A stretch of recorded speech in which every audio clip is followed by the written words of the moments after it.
today joining me, I have my wonderful kink companion, Craig. Craig will be also giving us some insight on impact play, as well as some other kink tricks and tips for everyone. Craig? Hi, my name's Craig. I've been in the lifestyle since the mid 1980s. I started out as a subby boy. I had a much older dame who took me under her wing when I first hit the lifestyle. I very much figured out very quickly that I was a control freak and immediately switched over. And that's actually the term we use, is switch. I describe myself to my subs these days as 90% dom and 10% pain slut. So I do like to take a beating. So yeah, I'm a perfect person to talk to about impact play. I know both sides of it. Okay, well that's pretty good. It's nice to get a view on both sides because some people want to be like, okay, yeah, I'm just a dom, just a dom, just a dom. But I also feel like if you have not felt what it's like to be the opposite, you won't really know what you like and what you're really into, or get an understanding of the person that you are dealing with and having this relationship with. Absolutely. Yeah. So I was just getting into telling everyone that with impact play, there is the spanking, paddling, caning, hand to ass, type of thing, but also letting them know that it's okay and giving people the understanding, some people crave it, some people, it turns into pleasure. Pain is pleasure for a lot of people, as well as it's also a deeper consensual, intimate thing. And as you was coming in, consent is everything. That's what you were saying. Yeah. Consent has become so important. I feel like I'm old guard, and I took 15 years off the lifestyle when my boy was growing up. My wife and I kind of kept everything to ourselves, pulled back from public groups and things like that. But when I came back, I was like Rip Van Winkle. I have gender fluidity. Consent had become 100 times more important, things like that. It wasn't just the dom who was laying out everything. Yeah. It had become much more an equal standing. And that's where it should be. Absolutely. Absolutely. I'm all in favor of all the changes. Yeah. Definitely. Also, definitely. Because, dealing with newer people, and granted, I've only been actively in it since I want to say 2017. So, I'm newer compared to you, but, there's people that are in it now, and I'm just like, what are we doing? Like, and then I tell, even the boys, like, speak up. If something you don't like, speak up. If this is too much of a pain, your tolerance isn't there yet, speak up. Don't say, oh, I just want to please you. It goes both ways, You have to be able to say, when you hit me in this spot, it hurts more in this spot. Or, I'm not liking it in this position, or I'm not liking it this way. So I'm like, you gotta we gotta communicate better. And guys have a hard time communicating. The most important lesson I teach each of my subs is that they have to have a voice, that they have to be willing to stand up to me if I'm screwing up or if they don't like something. Yeah. They can't just be, oh, I don't want to upset him. Yeah. No, upset me. I would much rather you upset me and let me know something's going wrong than just take one for the team. Yeah, absolutely. Exactly. I wish more people will have that understanding, male and females. With impact play isn't about hurting you. It isn't about, just control. It's control of like sensation, delivering with awareness, trust, and intention. And part of that disconnect can come from some DOMs are sadists. Some DOMs don't care what their subs are going through. That True. They're inflicting whatever they feel like inflicting. True. I'm not that dumb. I'm never going to be that dumb. No, exactly. And I'm not going to kink shame the sadists. That's their thing. But subs have to know that those people are out there and understand how to work with them as well. That part. And I like to say I'm a little bit of a sadist, but I say I'm a sensual, like dom. The idea of being a pleasure dom is something, again, that came after my Rip Van Winkle years. That wasn't a phrase prior to my Rip Van Winkle years. And I very quickly latched onto that idea that I create scenes that my subs want, not that I want. Exactly. I find out what their needs are and create my scenes around that. Also, what they are going through in that day or That that day, week. yeah. I have a checklist, and I'll talk about Bad Girls Bible constantly during this. I use a BDSM checklist off of a website called Bad Girls Bible, which is a fantastic educational site. And it goes through, like, almost everything I'm going to do in this scene, has them rate what they've experienced before how much they want to experience it in the future on a scale of like 1 to 5. Nice. And just a whole list of things like that. I can then talk to them about bad experiences they've had in the past based on that. And it becomes a living document. So, like you were saying, daily, I can visit that document. It's online. They can change it whenever they want. If they're not feeling it that day, yeah. Oh, Yeah, that's really cool. What are you using as that? Is it just a Google Doc? It's a it's a spreadsheet. It's a spreadsheet you can download from Bad Girls Bible for free. The site is free. I think you can pay for some bells and whistles. I've never paid them, and I'm probably gonna. It's the holiday season, and I'm talking them up. I'll probably make a donation to them right after this. But yeah, it's here. I can show it to you. I'll get it on my phone. I know I'm not going to give you dead air, but so we'll keep talking while I pull it up. No worries, no worries. Bad Girls Bible is run by health professionals. Nice. That's why I love it. Nice. It's as close to good information constantly as I can get. Yeah. Yes, yes, yes.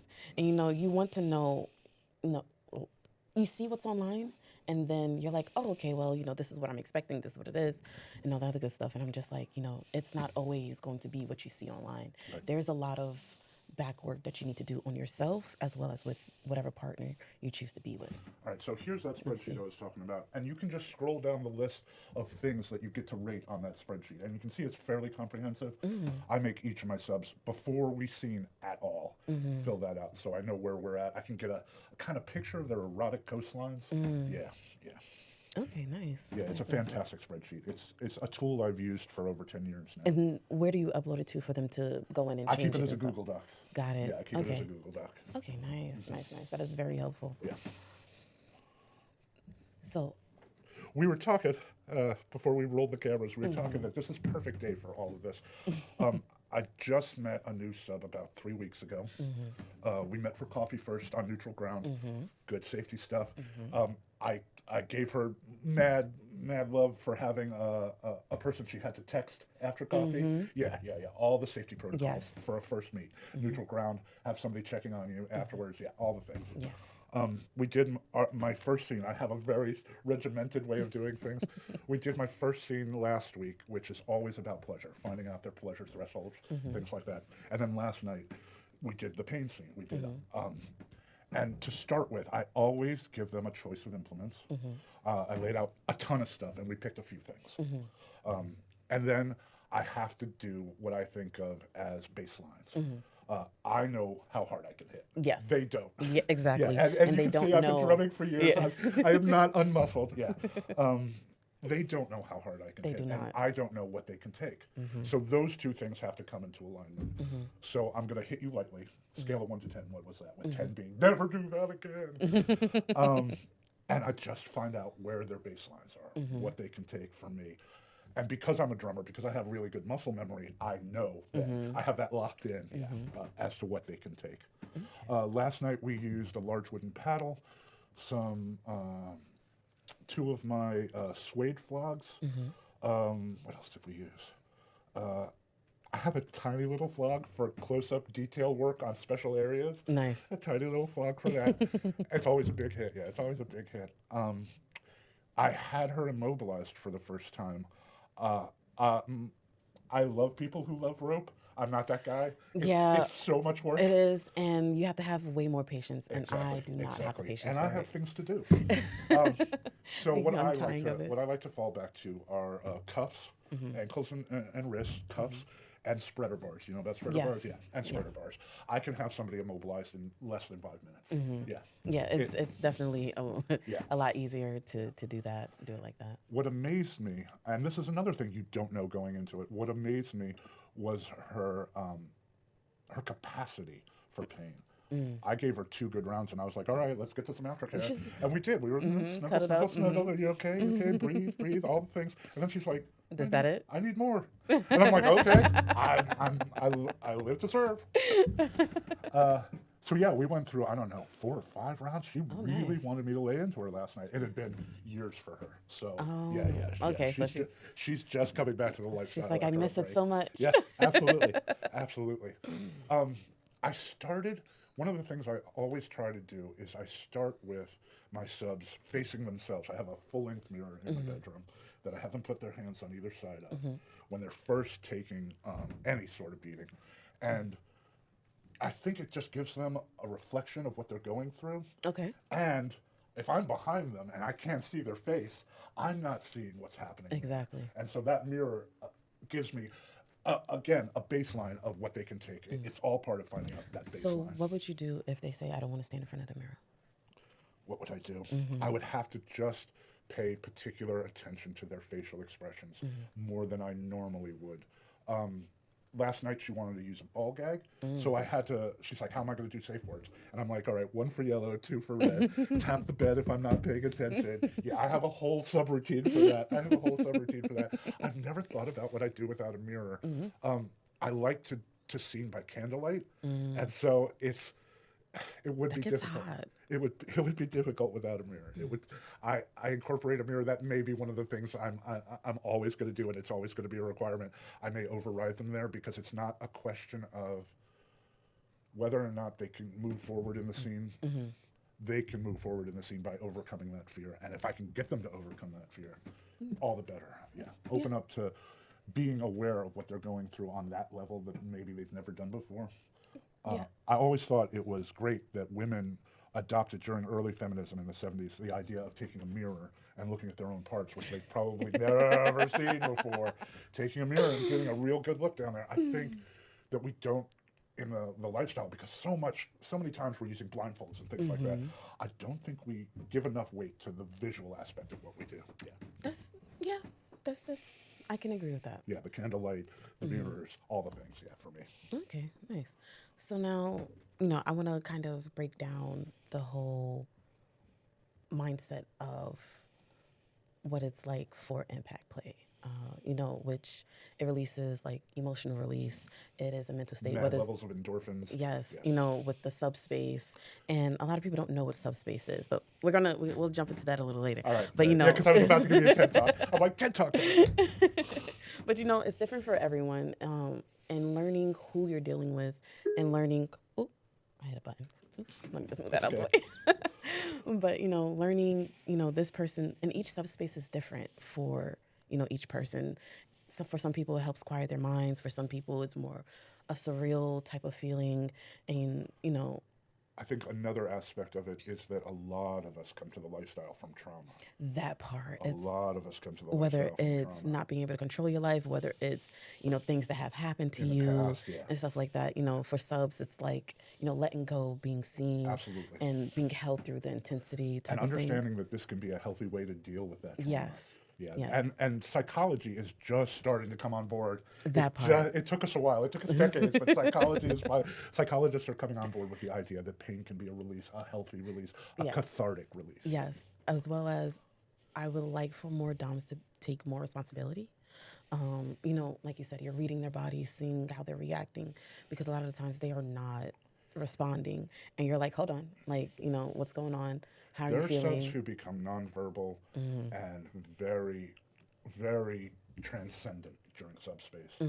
No longer able to use a Yes, safe word. yes. And so it becomes 10 Imperative. times as Yeah. important for the Dom to be controlling the situation, to understand the limits of the situation, to understand how far you can push somebody into subspace, what they're going to be like when they come out of subspace. Exactly. I've had subs who regress age-wise and come out as littles. And I'm like, I've never seen your little before. Oh, okay, here we go. Okay, here's So some now candy. Yeah. explain what a little is. Okay. In each of us, there is a childlike wonder. And littles are people in the lifestyle who embrace that and regress themselves age-wise. Now, there are lines I'm not going to cross when Yes. it comes to littles. We won't talk about what happens with the diapers and things like that. Yeah, Adult babies is a hard line for me. Yes. I finally I tell them no. No, I and can't do I point that. them in directions of that people groups will that handle are that. great for them. But yeah, that's where I draw the line with littles. I can't. The inherent. I'm going to stop because I would say something very very controversial. Let's just say that's my hard line is adult babies. Yes. going back. Some subs, sometimes they cry, sometimes they laugh, sometimes it's like such a big exhale, like, oh, I didn't know I needed that, or this is something I haven't experienced in, or I haven't experienced in a long time, like your sub, as well as making them feel like they're not broken for enjoying this. It's not too much. People say it's not that you loved wrong, it's that you loved the wrong person. So if they've had this experience with someone else and it wasn't a good experience, that person wasn't for you. You know, and a lot of people don't understand that. You can have your kinks, you can want things, but if you're with the wrong person, it's going to feel wrong Yeah, yeah. all the time. You touched on something I want to talk about is how a sub comes out of subspace and what they're like when they come out of it, and how a dom has to be ready for whatever happens. That's one of the things I love about the lifestyle. It constantly surprises me. I get reactions from people I never thought I would have. But one of the universal things I've come across, because I can inflict an enormous amount of pain if I want to, I've studied this for a long time, is if somebody comes out in tears, they're dealing with something. And those tears have been waiting sometimes decades. Yeah. And you, at that point, I think that every Dom should have a grounding in psychology, that every Dom should have an At understanding. least have an understanding. Yes. Like, yes. at least be able to come out of your own mind and see, okay, this person needs to be held. Or, you know, they need a warm blanket. They need just a moment to themselves. And you should have this conversation beforehand. How do you like to be cared for? And it goes hand in hand with like love language, you know? Absolutely. Do you want some tea? Do you want, you know? You just need to be held. Yeah. I know people in the lifestyle who hate being held after seeing. They're like, no, Yeah, I need to be on my own. Yeah. I need to just sit and center. And yeah, they're out there too. Yeah. And it's all about understanding. And again, communication is key. Comprehension is key. Because I can Absolutely. tell you this is what I want, and you can hear me all day. But if you're not taking the time out to like, okay, she said this, but what she really means is, you know, I just want just a slight touch. Just, just and not necessarily I want you on me. It's just I need to know that you're there. Yeah, there are people who don't like that clingy. There are people who need the clingy. Yeah, and it's a spectrum. Like almost everything in the lifestyle, Exactly. it's a spectrum. And it's funny because I've had a friend back in New York. She is a sub. Like she loves the impact play. She loves the whole submissive thing.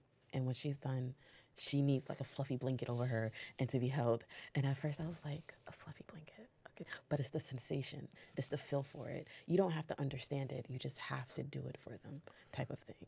For a long time, we were doing a BDSM night at Numbers, the nightclub here in You're town. giving out so much information. So many locations, so many Uh, groups. They've stopped doing it there. The group is looking for a new place. It's a group that does suspension and they do shows. What was happening at Numbers was great. It would start with a shibari class. It would start with a rope class. And then there was a stage and they would just do suspension and there was crosses up there you could do impact play with.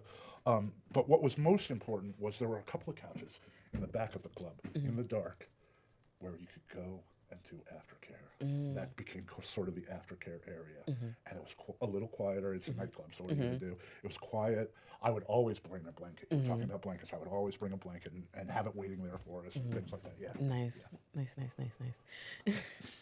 Okay, so now I've come to realize with speaking with people that's not about it, I have different friend groups and I have this one older friend group and I tell them like my escapades. You know, they're married with kids and they're like, oh, what have you been doing and what's this? And then like I tell them, Now, are these vanilla friends? vanilla friends. Okay. Because I've got that. My extended family is my gaming group. I'm a gamer. We spend all our holidays together. And we've had to come up with lines of what I can talk about and what I can't talk about. At this point, I just wait for them to ask me. Yes. And that's where it comes in. And when I tell them like some of the things, like I have subs, and a lot of them like the impact or they like the pegging. So when I tell them like about like the impact, originally they thought it was like more aggression, more like, oh, it's like abuse. And I'm like, no. Like it's different, again, with the watching the body language, watching, how they are responding and learning what their intensities and stuff like that is. And it's just funny having these conversations with vanilla people because they're like, oh, like, are you sure? Like I could never. And then, but if I talk more of like the kinkier things, they're like, oh, like, okay, We have become 100 times more acceptable in society post 50 Shades. Those are terrible books, terribly written, but they were so important to us. They got the soccer moms out of the closet. I have a soccer mom up in Conroe, goes into heat about once a year, needs a beating. I sat down with her and her husband. Her husband was like, I can't hit my wife. I can't do that. If you can provide this service for us, I would be so grateful. And so once a year, she calls me. I drop everything, shoot my way up to Conroe for a weekend. Yeah. I think that as more and more of the vanilla world learns that we're just people, we're That not part. crazy And perverts. we just express our sexual needs in a different way, Exactly, you exactly. know, and it's consensual abuse. CNC. Yes, Yeah, yeah, yeah, yes, yeah, yes. yeah, yeah. And for people who don't know what CNC is consent, non-consent. So it's the, oh no, I don't want it fainted, faintly, Yeah. like, but you already gave the consent, you already set the boundaries, you already negotiated how you would like to go about things. For me, the heart of CNC is I have to be able to tell when a sub says no, no, no, as opposed to her actually We using a sing, safe word. yes, No, may just be a coping mechanism she's yes, doing. Yeah, yeah, yes, and that's where the clear boundaries are set, the exactly, safe words, the signals, you exactly. know. And this is a good time to talk about risk management. I'm old school, so I'm safe, sane, and consensual. I know that rack and prick are out there, but I'm always going to that's how I came up through the ranks. I'm always going to think about safe, sane, and consensual. If Yes. somebody can't provide those three things in a scene, you may not be with the right person. If any of those is weak, it needs strengthening. Yeah. Yes, yes, yes, yes. And I think you should always try to get to know your partners, even if you guys went on a date 2 times before you even do a scene together. And a scene is when you're having these sessions and having this playtime with your partner, just for people who don't know. And I always start with, like I said, neutral a meeting on neutral ground. That's just about online safety. A meeting on neutral ground. My first scene is always about pleasure, finding their pleasure thresholds, their refractory periods, things like that. And I don't incorporate any pain at all into that because that's not what I'm looking at. It's apples and oranges to me. And how somebody reacts to pleasure and how somebody reacts to pain can be two very different things. Yeah. yes, as well as Dommies need to know where and where not to hit. And how often to hit a place. If you hit something repeatedly, you're going to build up the pain receptors there. It's going to become sharper and sharper and sharper. And if that's what you're shooting for, great. But if not, you should be moving around Yes, you definitely all the should be time. moving. Yeah, yeah, yeah. You should be varying your targets, regularly. Yeah. Yes. Yeah. And I'm one of those people where, okay, I do pain, pain, pain, and then I do, something that's like, oh, just the graze of a touch, whether it's with feathers or, something to switch it up and it I have changes the senses. I have a whole bag of just sensory toys, and I'm always adding to it. The last thing I put in there was a Swiffer duster head. I'm like, oh yeah, I like that. Yeah, yeah. I didn't use it. It never dusted anything. It just went in my bag. Yeah. Yeah. One of the things we should talk about with impact play is the possibility of wounds. I completely avoid the really thin canes that don't look like much but will split the skin. Just if you hit too hard or hit at the wrong angle, it can very easily split the skin. Every good dom should have a first aid kit in their go Yes. bag. Every good dom should have a first aid kit in their go Yes. bag. I can't stress that enough. Yes. I try to avoid open wounds as much as possible, even abrasions. There are things like neural wheels. Have you worked with neural wheels? Yes, Yeah, yes, I there are have. things like neural wheels that, again, look very innocent, but you can leave all sorts of puncture wounds with them. Yeah, and if you're using it too hard. Exactly. And like you have to, do it gently because even gently, you're still feeling it. You have to find out the person's skin texture. People have varying skin textures, And yeah. it depends where you're rolling it at. And where you're rolling. And if you're rolling it, in the southern region, you might need to be just a little bit lighter. A little bit lighter. A little bit lighter. Something else to think about with impact play is how much can my sub take before, and we talked about this a little earlier, before she's taken one for the team, before I've gone too far and she's unwilling to tell me. So again, you just have to be on the same page. You have to absolutely be on the same page, especially if they slip into subspace, become nonverbal for whatever reason. If you've got a ball gag in there, you've got to work out hand signals, all of those things. Submission, I always think of it this way. Submission is a gift. Submission is a gift that somebody has given me, and if I don't care for that gift, I'm not showing them the respect or the love that they deserve in handing that over to me. Yeah, definitely, definitely. And a lot of people, let me not say a lot of people. There are people out there that do not understand that just because this person is being submissive to you, that does not mean you can just control them whenever, however you want. That's new. That's not old school. I had to wrap my head around that. That wasn't always the way. There was in the 80s and some of the 90s, early 90s, before gay pride really hit. Prior to that, the most regimented people in the lifestyle, I think, are the leather daddies. I don't know if you've encountered any leather daddies. No, They're mostly I gay, don't. and they have a very uniform way of dressing. Okay. They have to do boot shining, Okay. Yeah. all Yeah. sorts of Yeah. things. The best leather bar in town right now, I think, is the Ripcord. I don't know if you've ever been to the Ripcord, No. but if you ever want to see the leather subculture, that's the place to go. Yeah, yeah, the Ripcord is the place to go. It's in Montrose, of course. Of course. Of course. But what do you do if you don't have that regimented way of approaching the lifestyle? Then you've got to make up everything. And part of that, again, is being on the same page with your sub. I talked a little about this before. When I start to hit somebody, I'm like, on a scale of 1 to 10, what was that? I don't just do that with impact play. I do that with how many orgasms can you take in a day, how many, all the things.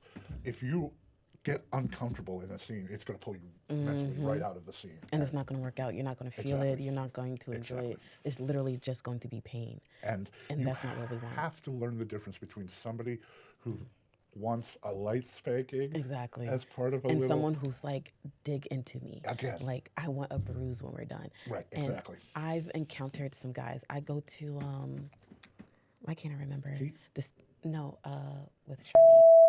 Charlene. Why am I drawing a blank? CFNM? Yeah. Yes, so Plus female, nude male. Yes. So I know those ladies. They're wonderful. I love this one lady. She, whenever I'm like, oh, I'm thinking of going, she literally is like, oh, come to my parties and stuff like that. I don't know if I should like say her name, but I know who you're talking about. I know exactly who you're talking sweet, about. Yeah. Been to her house multiple times for like events and stuff like that. And she has these guys that come in, and when I say they want the pain, like, you start off slow and stuff because they're into CBT. So, which is cockball torture, yeah. Yes. I love saying that. I love saying cockball torture. So they want to, there's this one, when he sees me, he's like, yes, because I can be heavy-handed, but, you work up to and stuff like that, and he's just taking it, and he's getting harder and harder and harder, and I'm just like, the first time it happened, I was like, are you okay? He's like, yeah, do it more. Literally, he was sitting on the floor, and I'm stomping on him with my boots on, and he's like, yes. And then I have another guy that's there, and he wants to take paddles. And I have this wonderful wooden paddle that I love so much. One time, one of the guys broke one of my paddles, so he's like, I'll buy you a new one. Like, if that's what you want, I'll buy you a new one. And I'm like, okay, cool. So now I have like this nice thick paddle, and he's just like, yeah, like just lay into me, to the point where he's like, his skin is like rough, like, because he's been hit. And he's like, I could take more. And I was like, we're going to stop for now. I'm bisexual, so I've had a lot of male subs. Almost to a number. I can't think of one off the top of my head who wasn't. These are all guys in high pressure jobs. These are all guys who have to make decisions all day, and then they just want to let go of all of that and be under somebody else's control at that point. And they're out there. Yeah. They're absolutely out there. It's just entertaining to me, because I was like, I've never, well, now I can't say never, but I have yet to encounter someone that can take as much pain as this one. And he's just like thriving, like he's loving it. And I'm like, I love that for you. The old guard term for that is a pain slut. And Yes, I'm one yes, of them. he is. I'm absolutely one of them. My wife, this is a funny story. My wife wanted to do a scene where she made me cry. My pain tolerances are off the charts. So I'm like, none of the toys we have are going to get you there. And she said, all right, I'm going to go hit the camping supplies. I'll be right back. She comes back with a kayak oar and lays into, it's nothing but leverage. It's nothing but leverage. And that momentum. Yeah, and momentum. She comes at me with a kayak oar. Now, I'm married to a hobbit. She's 5 foot nothing, 100 pounds soaking wet. And you've seen how big I am. I'm married to a hobbit. But, oh yeah, I was in tears. I was in absolute tears by the end of it. Yeah. And again, finding implements like that for impact play. I'm always on the lookout for stuff like that. Sensation toys, impact toys, things like that. And you can find them in unexpected places. Yes. And sometimes I just like to just go around and see what's going on in different areas. I go to like some sex shops, and some of the things that are in there, I'm just like, this is plastic. This is, why would you want to use this? And then even with like the outfits, I'm like, ugh. All right, I'm about to do some free PR for a shop. Have you been to Eros 1201? No, I haven't. All right, out in Pasadena, there's a shop. That's why I haven't. Out in Pasadena, there's a shop called Eros 1201. It's a sex shop the size of a Walmart. Oh, nice. Yeah, get out there. Get out there. Yeah, it's well worth the effort. Okay. I'll drive it out to Pasadena. And granted, I feel like I'm always like, well, back home, which is New York, I'm like, back home, I'm able to do this. Back home, they have all of this. And I feel like it's way more free I because grew up just outside of Philly. My first encounter with the lifestyle was the Philly scene. And you're right, it's night and day. It's very, very different. I did my graduate work at the University of Southern Mississippi. There was one gay bar that was only open on Fridays and Saturdays. Oh my And goodness. you needed a ton of security and all of the things. And that was as close as they got to the lifestyle. But I'm in Southern Hattiesburg, Mississippi. I'm 45 minutes drive to New Orleans. Oh, So yeah. okay, yeah. so I like to describe it as I was close enough to New Orleans that it was great and far enough away that it didn't kill me. But there's a shop, I don't know if it's still open post Katrina. There was a shop called Second Skin, which is sort of the preeminent BDSM shop, and it was right in the corner. And yeah, if it's still open, that's the place to go if you get to New Orleans. okay. I've been to New Orleans, but I haven't done anything kinky there. So Yeah. There's a bar there called the Dungeon. It doesn't open until midnight. It's open from midnight till noon. You have to go up a flight of stairs to get to the bar, and then there's an upstairs in the bar that you can only get to if you've been vetted in the lifestyle, and it's a fully functional dungeon. oh, nice. Yeah. Okay. Look And at I you. know that the dungeon is still open. I have peeps in New Orleans still, so yeah, if you get there, look for the dungeon. Okay, look at you just dropping the gems, dropping them. Again, for people that are not aware of what the lifestyle is, you are best to make a friend. Like, that's the easiest way I can say it. Make a friend, not a relationship friend, but someone that will tell you the right ins and outs. It is absolutely good to have a guide. One of the things I've taken to doing in the last few years is every time I see somebody come onto FET and go, oh, I've never tried any of this before. I wonder what it's like. Can somebody help me? I know that there's going to be a tsunami of wannabes. That there's going to be a tsunami of wannabes just trying to get in that person's pants. Oh my goodness. And what I try to do at that point, and here we go pimping the local groups, what I try to do at that point is steer them to an IRL group, in real life group, because the vetting process that groups do is so essential to having a safe space to do what we Yes. do. So the local groups that have been here since I hit the scene in '99 are HPEP, Houston People Exchanging Power, and EROS, the Erotic Rose Society. Both of those groups can be found on FET in the group section. That both groups offer classes and mixers and all of these things. You have to attend a few of those, especially a newbie orientation for each of them, before you get to their play parties. Again, part of the vetting process to keep the assholes out. Well, keep, as many assholes out. As many because assholes as some you of them can. still And yeah, slip through the you cracks. do still need to be Yeah, vigilant. Because, baby, You do like, still need to be vigilant. the lifestyle in New York, I feel like, was it a little cliquish? Yes, depending on, what your kink was and who you became friends with, and then coming down here, you're like, oh, well, this is different, And there are groups you're going to want to avoid, too. Exactly. When I first got here, there was a hardcore underground dungeon called Rusty's, because it was run by a guy named Rusty. He started in his house. He had a medical room. He had a suspension room, all the things. The parties got bigger and bigger. He moved to a warehouse, and as part of the move, he said to all the regulars who had been with him for a while, instead of paying every time you want to come to these parties, give me $1,000. That'll be a lifetime membership. I was a little iffy. I said, I'll wait and see how this turns out. And sure enough, like 2 months into it, he took the money and split.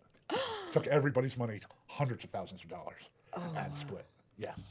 Well, shit. So yeah, you've got to be vigilant, even when it comes to groups. Even when it comes to groups. Yeah. So, shit, he just left. I would have been highly upset. Do you know where he went, or no one's found him? I heard that he swung back into town before COVID. He swung back into town and tried to reestablish himself, and everybody he instantly was blacklisted. That's one good thing about what we do being a little organized, is word gets around. It's a tight community. He got banned from every single group, and he just left town again. Okay, good. So that's one less person to worry about. But as I was saying, make sure you find a group that you click with. Oh, not my phone making noises. Yeah, I took my volume down. Yeah. I know better than that. Finding a group you click with, there's a lot of groups that are focused on one kink in particular. Yes. And you can find those groups if that's your kink. Yes.